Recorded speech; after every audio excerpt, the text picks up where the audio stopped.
Ito yung picture ko nung umuwi ko ng Leyte, na post ko na po ito sa Facebook ko. Yung dumalaw ako sa bahay ng tiyuhin ko, kapatid ng tatay ko po.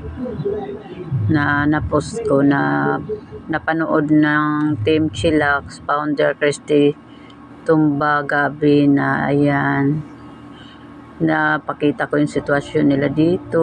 Yan yung chewing ko, yung hanap buhay kasi yan nila, yung pagsasaka lang, pagtanim ng mga kamuti, saging. Kaya napag-decide ni Ma'am Christy Tumbaga na siya ang sponsoran para sa tulong ng Team Chilla. Ayan na yung kapatid ko si Tess na pag-utusan ko, at saka ayan yung bayaw ko, pinagbuhat niya para tira ng grocery.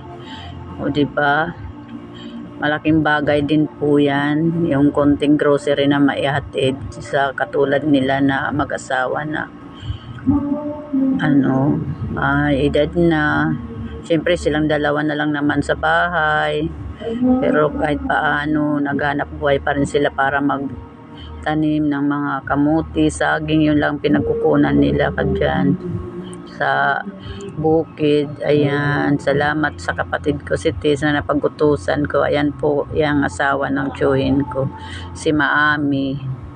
Ayan, salamat Tess, nautusan kita maghatid ng grocery.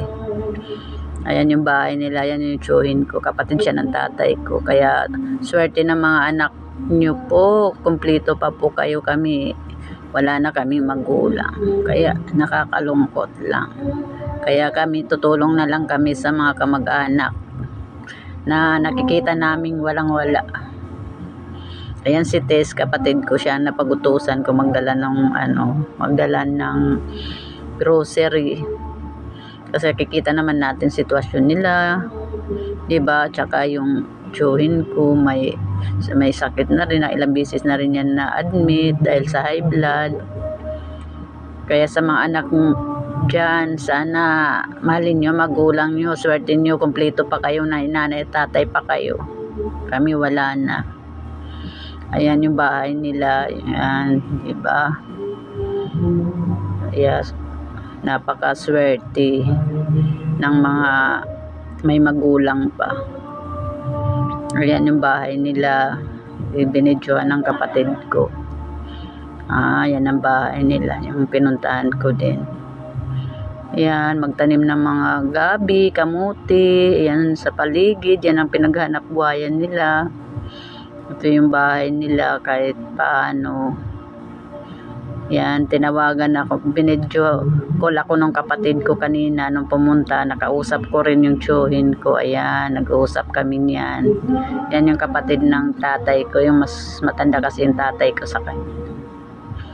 Ayan, kahit paano malaking bagay na rin yun, konting grocery na may bahagi natin. Kaya napaka swerte po kayo napili ng Team Chillax para mabigyan ng konting grocery. Diba? Masaya na siya, nabigyan siya ng grocery, bigas siya ka grocery. Ito yung si Maami, yung asawa ni Tata Winnie.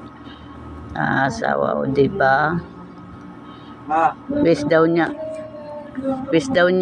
mabigyan daw siya ng pustiso. Kaya magkaroon ng pustiso. Yan nyo po, hanap tayo ng sponsor. Diba?